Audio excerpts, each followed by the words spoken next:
I'm here today to honor the memory of the millions of babies that have been killed by abortion in the 43 years since the Supreme Court's poorly reasoned, and I wrote down here appalling, but I heard one of my colleagues use the word barbaric, and I think that's the right word, barbaric ruling in Roe versus Wade. You know, there are those who argue that life begins at birth. They're wrong. Life begins at conception.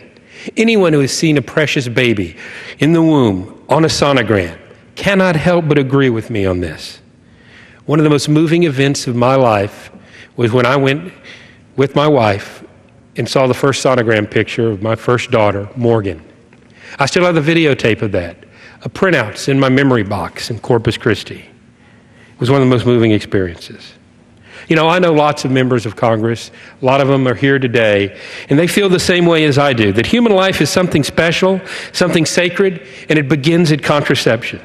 But unfortunately, there are not enough of us to override a presidential veto of the legislation like we passed in this House, defunding Planned Parenthood.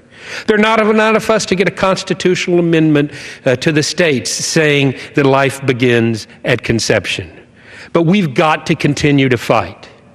It's our duty, it's our moral duty to defend the unborn.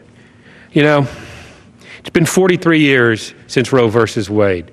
It's my prayer it's not another 43 years before America comes to its senses and respect for life, all life, becomes the law of the land again. I yield back.